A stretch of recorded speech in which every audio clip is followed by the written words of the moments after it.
Hello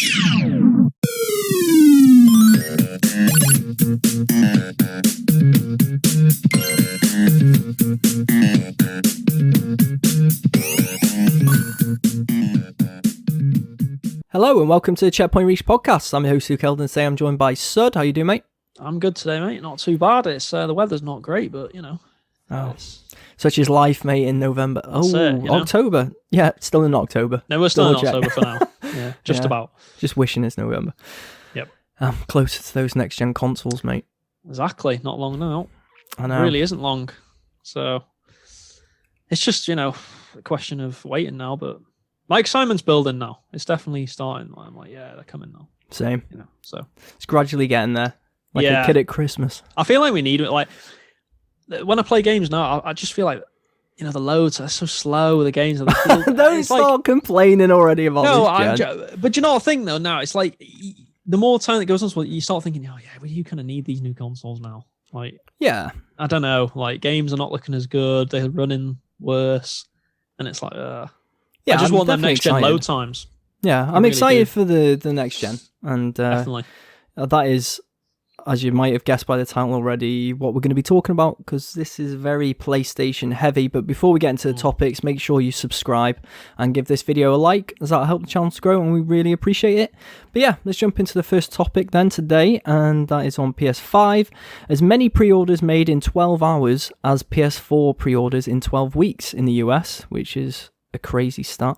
That is. Yeah, so this comes from an interview from Sony CEO Jim Ryan talking to Reuters. He wouldn't talk about any specific numbers, but he did go on to say that the pre-orders have outsold, basically, the pre-orders of the PS4 in the first 12 weeks.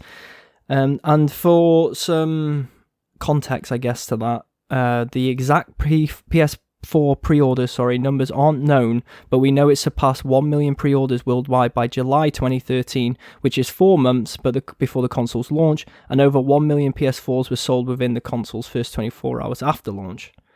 So if the PS5 pre-orders numbers in the first 12 hours match the first 12 weeks of PS4 pre-orders, we wouldn't be surprised if the PS5 pre-order number is nearing past 1 million in the US.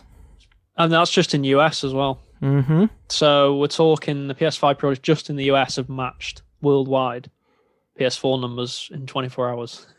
It's absolutely crazy. That's pretty mental. Now, he obviously didn't give statistics for the rest of the world, but I think you can pretty much double that, can't you? I would assume, for the rest of the world, at least.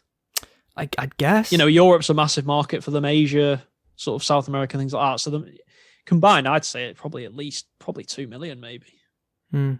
Maybe, I mean, maybe not quite, but it'd be close to that number, and that's a ridiculous number, to be honest. Yeah, that is crazy, man.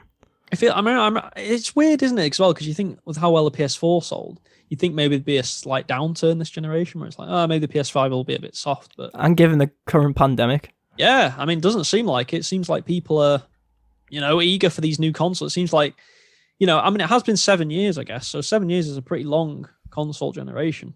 It is. I know last gen was around the same, wasn't it? 7 to 8 years. But before that, it used to be like only 4 or 5 years, didn't it? And then there was a new console. But they're getting longer now, so I think people are getting hungrier for new stuff quicker. The next gen, yeah. I certainly am. Oh, well, yeah. There you go. There you go. Said it at the same time. So yeah. No, mate, these numbers are crazy. I don't know what sort of numbers I expected. I thought they would do well, obviously, but... These sort of figures that are coming out, or speculated anyway, at least, they're just insane, man. They're insane. I did not expect people to go out and be pre-ordering as heavily as they did, and I'm just really glad I got one now. But then again, this doesn't account to worldwide from the article that we're reading, but man, I am glad I managed to get my hands on one. Yeah, I think he also does go on to say in that article that, there'll actually be more PS5s available than PS4s around the launch, which I don't know if I believe or not, because it seems ridiculous. Like, unless they're, obviously planning to manufacture quite a few in the next, get some shipped out for launch in the next few weeks, which I assume they are. But I don't know. It just seems like it just seems at the minute like I can't imagine there being any consoles available. Obviously, maybe there will be a few, but yeah, it seems like there's going to be a shortage. He says more than PS4 at launch. Now, I didn't get a PS4 at launch, so I can't really remember whether I saw them or not. Same. at launch, to be honest with you. Feels like an If I remember eternity rightly, ago. you could... Now, with Xbox One, obviously that was a less popular console at the time. I do remember that not being that hard to get. I feel like that was available pretty easily. Us and our friend group managed to get we got it pretty easily. Yeah. I don't remember having to be in like a queue on like whatever website for like 50 minutes. But then again, are you surprised? Because you remember watching E3 whenever it was, 2012 or whatever it was? I can't remember now off the top of my head. But me and you literally stayed up watching that together, and then we're putting on Twitter like, rest in peace Xbox. That was atrocious. And then we bought one. Yeah. I mean, that is true. I mean, you know... But that is because of friends as well, isn't it? Yeah, I mean, in hindsight, I probably would have gone back and got a PS4 at launch, I think. But, you know, I mean, it didn't work out too bad in the end. I got a PS4 the next year, and I've enjoyed it this generation, so it's been good. But, yeah, I don't know. I feel like... I still feel like, even though he says there's going to be PS5s available, I don't know. I wouldn't be chancing it. Like, if you get a chance still to pre-order, I'd do it. I wouldn't, like, think, oh, I'll just wait till launch day. Oh, I'd definitely be getting it pre-ordered if I could. It's a few friends of ours that have been talking to me about it and asking about the PS5 because they didn't pre-order. And I was under the assumption that it would be really difficult for them to get their hands on one, to be honest, when it launches. And they're going to try, so, you know, watch that space and we'll be able to report. It was there actually more than PS4 at launch. I feel like you're going to struggle to get one before Christmas now. Same. I feel like it's going to be next year if you want to get one now. Because I feel like even if you pre-order now, are they going to be available at launch? No way. So maybe just before Christmas if you pre-order now, but I don't know anywhere that is doing pre-orders or has done since we got ours. I mean, so I think it's going to be a struggle. And look, I mean, the console's clearly going to be popular again. I mean, you know, we were thinking, weren't we, with the resurgence of Xbox? Is this like a bad sign for Sony? But I don't know. It just seems like, because I do think Xbox, otherwise. Well, I don't necessarily think Xbox are going to suffer because of that. I actually predict that Xbox will have better sales as well this generation than they did last.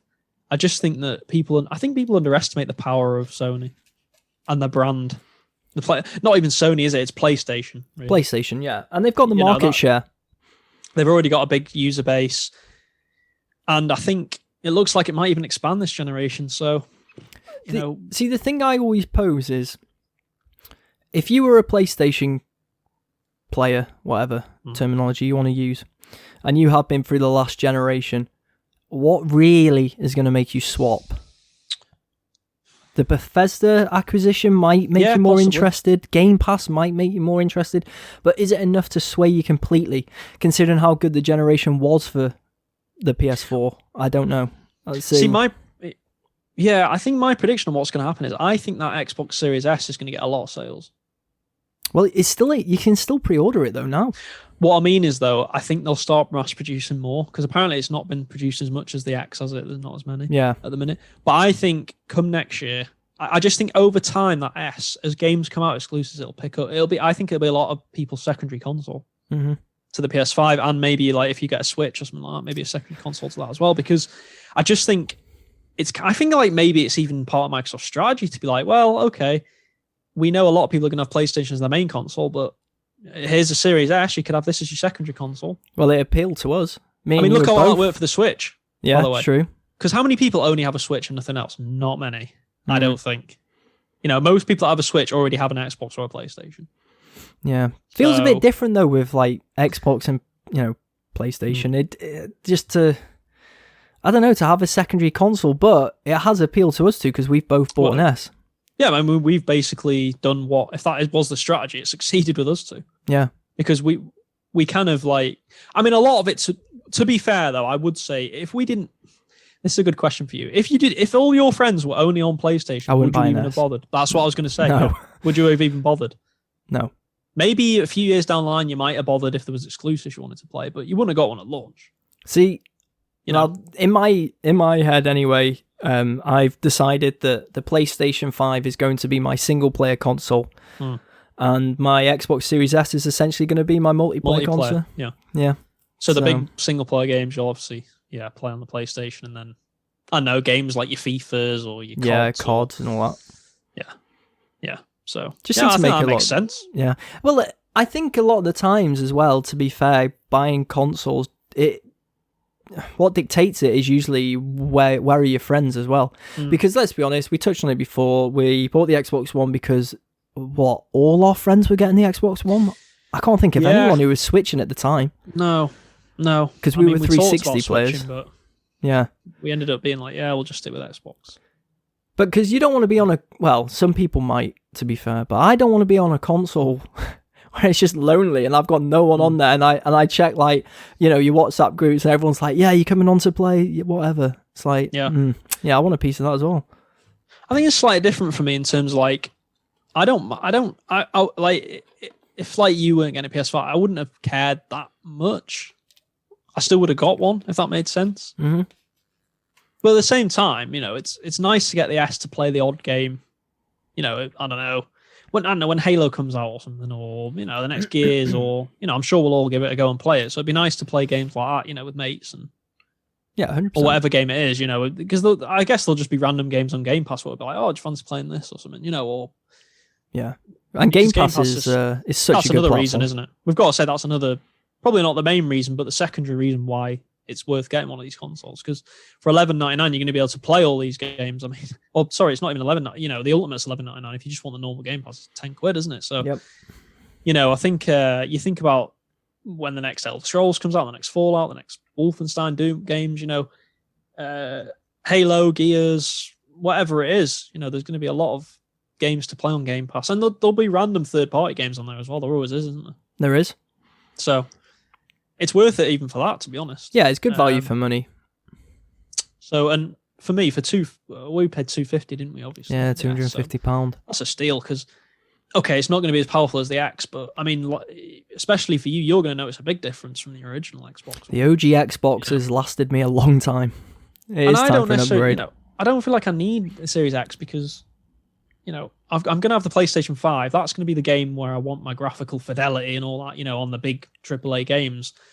You know, on Series S, I'm not... Okay, the games won't look quite as good, but they'll still run really well. Because we know the Series S can do 60 frames, 120 frames per second. So it's like, you know, they're not going to look as good, but they'll still play nice. And that's the main thing, I guess, isn't it? Yeah, that is the main thing. And it'll be really interesting to see what these sales figures do bring out, though, with the PS5 pre-order, going back to the PlayStation side of things, because, well, it's essentially our second topic, but it is merged in with the first one, because Sony is aiming to shift more than 7.6 million PS5 units by the end of March 2021. And this actually seems like a plan that a target that they might hit. I think it's going to depend on, can they get enough? I don't think it'll depend. If there was like, you know, if it was like, oh, there's no problem with supply and demand, or, you know, no problem with supplying the consoles, I don't think it'd be a problem at all. I think they could surpass it, to be honest with you. And that sounds ridiculous. I'm not sure as any card. I don't know through the history, but I don't know if any console has hit that many in such a short space of time. I know the Switch did really well and stuff like that, but PS4 did well, but I don't think any was hit 7.6 million after, what would it be by the end of March? So it'd be like 4 months, 5 months. That's a lot of consoles. That is a lot. So I think they could do it. I'm not so sure if they will, though, based on, will they get enough out there? That's the thing. Will there be enough consoles to buy, basically? If this happens, if they do hit this target, is that on target? If they manage to somehow keep longevity across this next generation that's coming up, but is there a chance that it could end up being the most sold console of all time? It's a difficult one. That's difficult one to say, you know. I thought at one point the PS4 might have had a chance at that. But obviously, you have to remember that, what was the PS2, 150 odd million? It's like, wow, like the PlayStation 4 is on 100 and, like, I think it's nearly on 115 million or something. But let's be honest, how many more PS4s are going to sell? What, another maybe 5-10 million at most? If that. Probably, if that, you know. So it's going to be like, it might end up around 120 odd million. So it's like, you know, that did really well, and it was still 30 million shy of PS2. So, mate, I remember back in the day, everyone had a PS2. Yeah. Just everyone. I've got to be honest, I don't know if you agree. I think if the PS5 can hit 100 million, I think Sony will be satisfied with that, because they think, wow, you know, that's another great generation.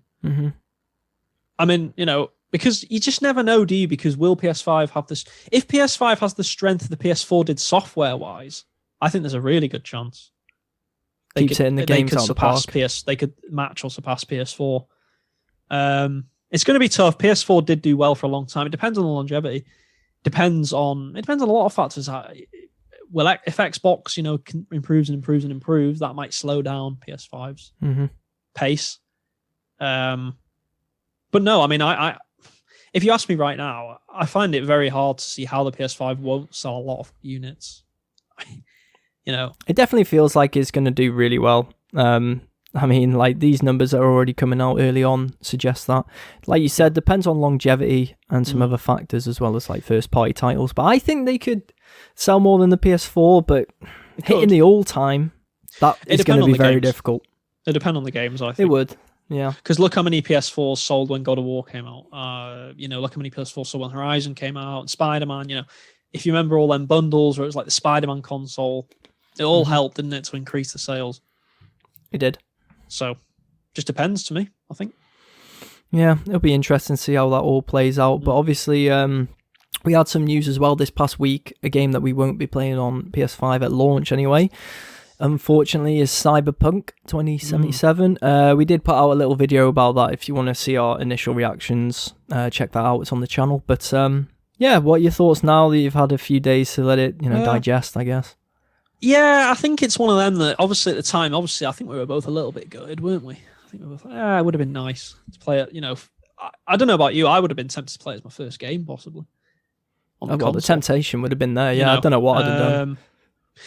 Because there's always that thing with the new console. It's like, oh, what's my first game going to be? It's like quite an exciting moment, isn't it? Like, oh, it's the first game I'm going to play on the console. I think my first one on Xbox One was Rise, Son of Rome.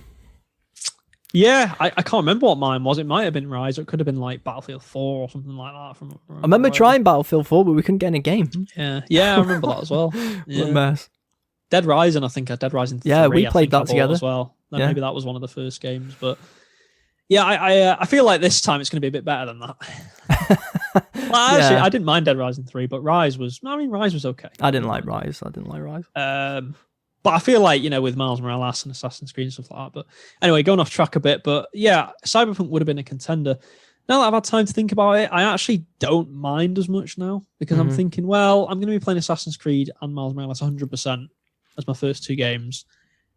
The console comes out on the 19th. I mean, it's going to take a week or two to play them, finish them games at least, isn't it? So true. Cyberpunk comes out on the 10th. It might be perfect timing. Well, it should match up pretty nicely. Yeah. For that to be the third or fourth game, whatever it is, to play on the console. So yeah, I don't mind as much. It's still a little bit disappointing, I think, more so for a lot of people that maybe took time off work or...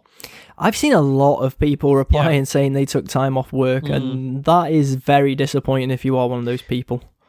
Yeah, I mean, I do agree, because, how many times now have they changed delayed it and changed the date, and people have had to reschedule, and then they came out with tweets saying like, no chance of it getting delayed now.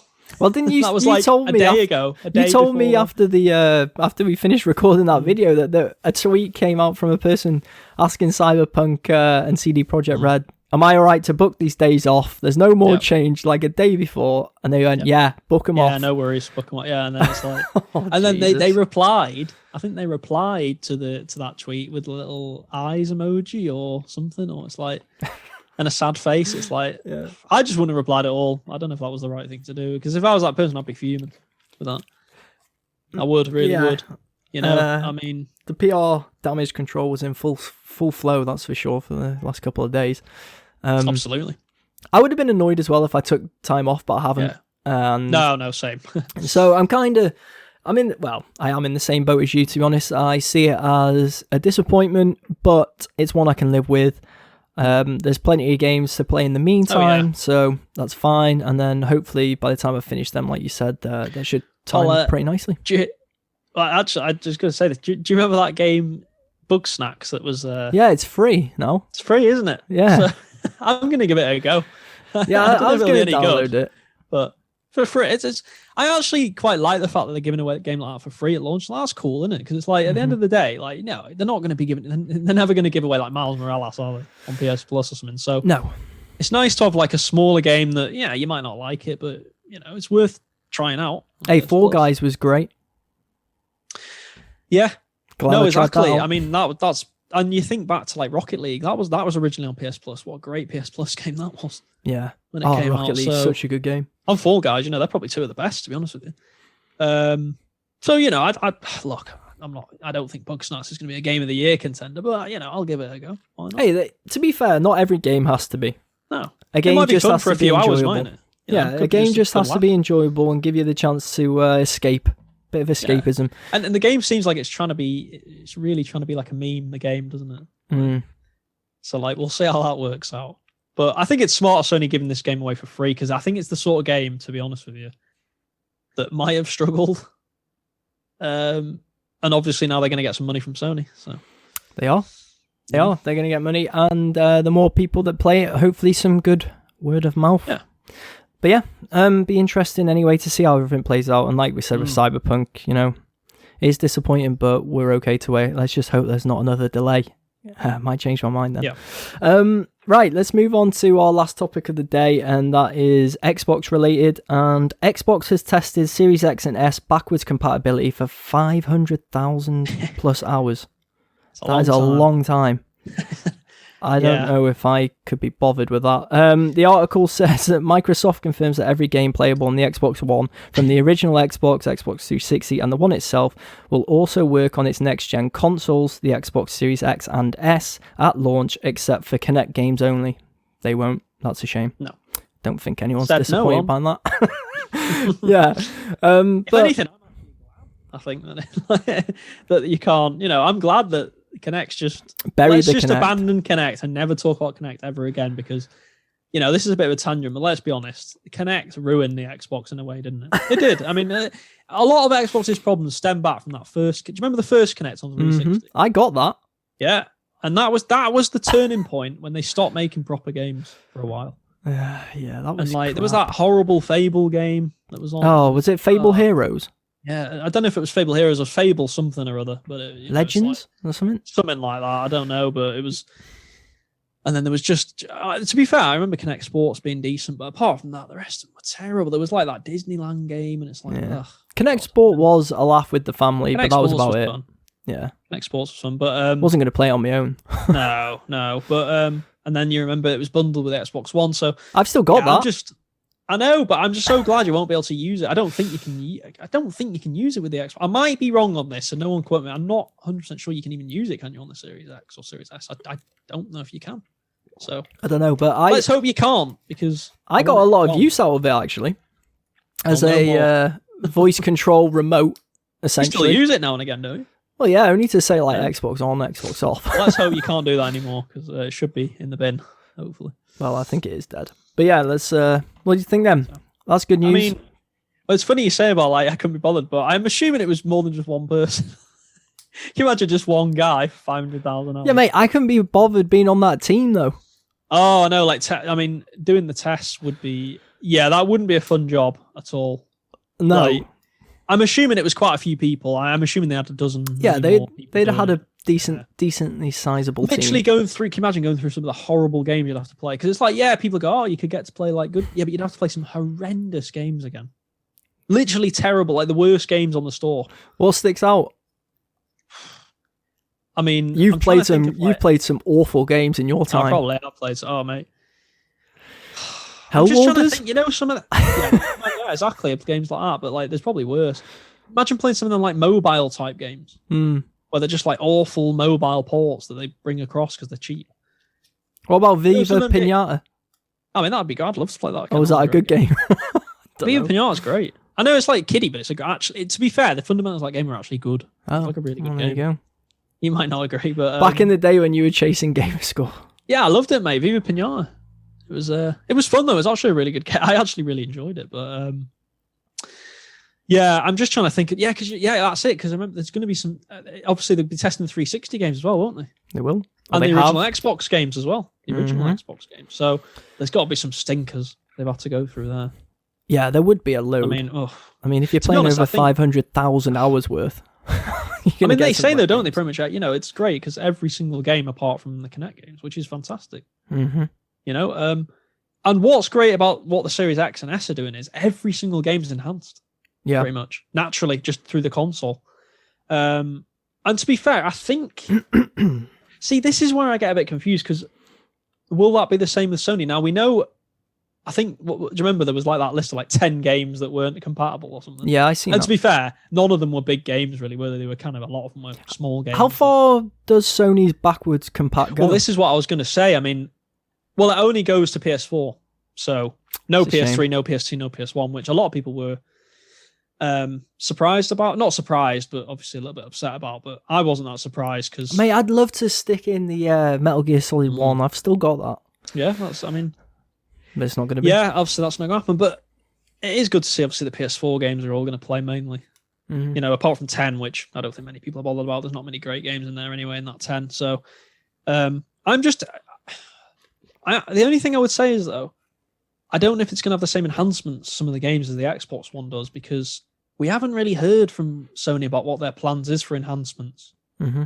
We've heard, like, I think we saw God of War is getting enhancements, isn't it?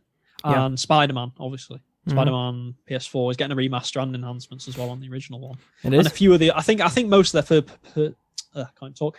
Most of their first party games, like The Last of Us 2, will have some sort of enhancements. You know, a better frame rate, better resolution. I'm just hoping a lot of the third party games have that as well, because it's not quite the same for you, but I have a lot of PS4 games. I'm just looking at my shelf that I kind of want to test out. You know, just putting them in and see if they run better and stuff. That's one of the first things. Mate, I might get you on the Sony side of testers.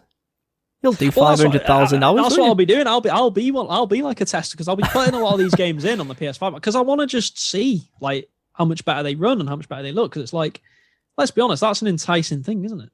It is. For me, you know, to be able to play a game that you love or adore on the PS4 again. Like, I don't know, for example, God of War, like playing that again and it looking and running better. As if you've picked God of War.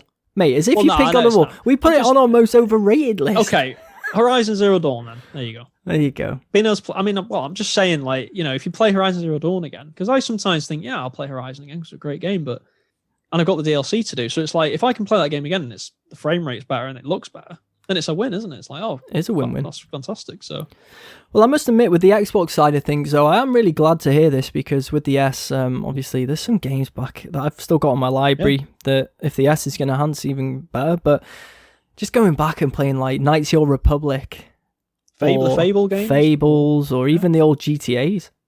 I mean, some of them hold a special place in my heart. They'll run and look a bit better.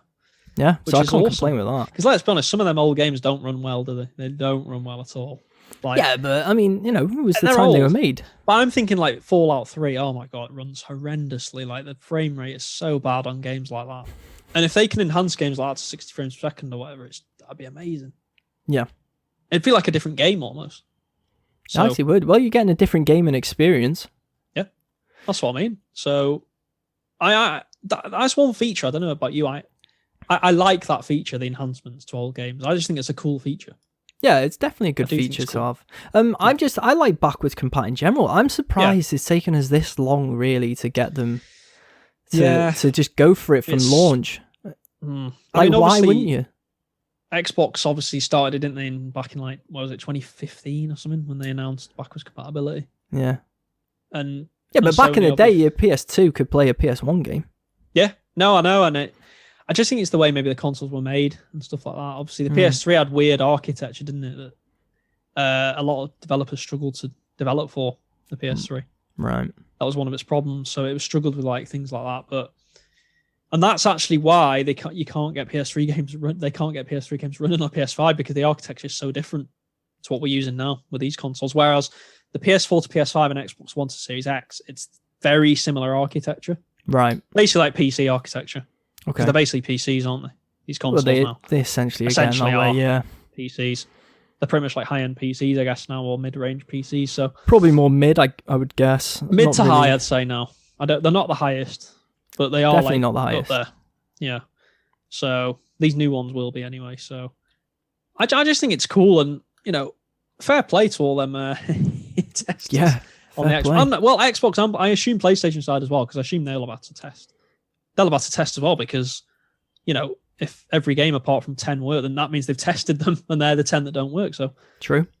And I think, to be fair as well, I did see even with those 10 games, the developers are planning on doing something about it, which is cool. Yeah, that is good. You know, because I'm sure them developers were like, they'd have been like gutted really for their games not to be able to be played. So it's good that some of them are looking and going, yeah, well, we'll try and sort it out. Ultimately, I just want options. Like, give me backwards compat. So if I do want to go back and have nostalgic, evenings or whatever, then I can actually just play my old games, my old favorites, and get a different gaming experience out of them. This is, yeah, definitely. And I guess this is more of the geeky side of it as well. But I kind of like the, on some games how you can choose between like performance mode or fidelity mode.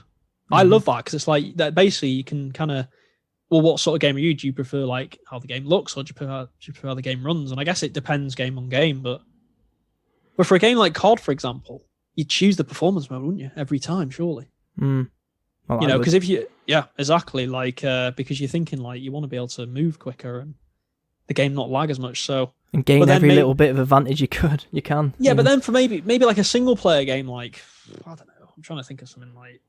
I don't know, like Spider-Man, maybe you'll go, oh, well, I don't mind too much the threat. Maybe I'll go for the graphics mode or whatever. Mm-hmm. So I just like options like that. Personally. Yeah. The more options we have as gamers and the gaming community has as a whole, the better. Mate, it's making me excited just thinking about it. Yeah, I just want to play it.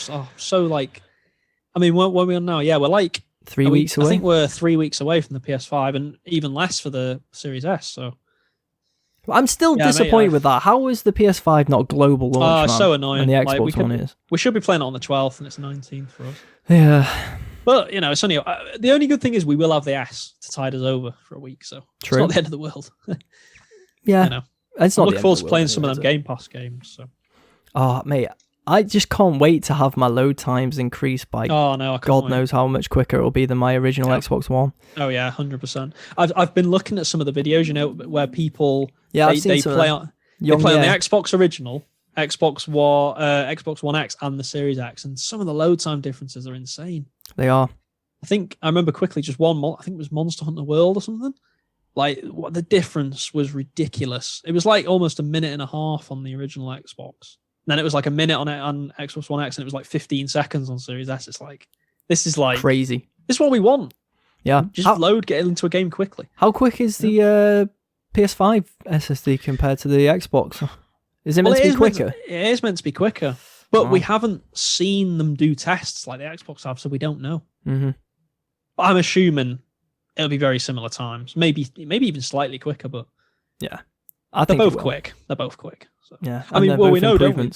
Just quickly, we know that Spider-Man, the remaster, literally loads instant. There's no loading. Yep, which is insane. And you can actually choose to turn on the subway rides, the loading. Really? Because people loved it, didn't they? The little. Well, they were quite quirky, but if I don't need it, I won't be turning it on. Yeah, I won't be turning it on. If I don't need it, I'm not using it. In the game instantly. Yeah, that's awesome. So. Yeah, that is good. It's also a good place to leave it for this week's episode. We're both really excited, and are you? I'm sure you are if you're listening. Let us know in the comments below anyway on the topics we've covered today and what you think. And if you are watching us on YouTube, please like, subscribe, and pass on the channel to your friends. Help the channel to grow because we really appreciate that. And if you are listening on any audio platforms, again, please leave us a nice review and also pass on the pod.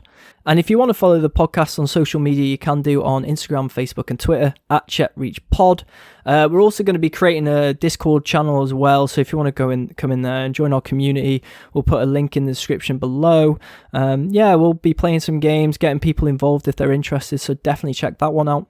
And you can follow me and Sud on social media. Where can people find you, mate? So it's on Twitter at David10Spud, and of course I'll be in the Discord as well. You will. So. Look out for Spud. And you can follow me on social media on Twitter and Instagram at Loud, LEL3Ds, add in line the M for Instagram. But thanks for joining me as ever, mate. And we'll be back next week to discuss some more gaming news. Bye, guys. Bye-bye.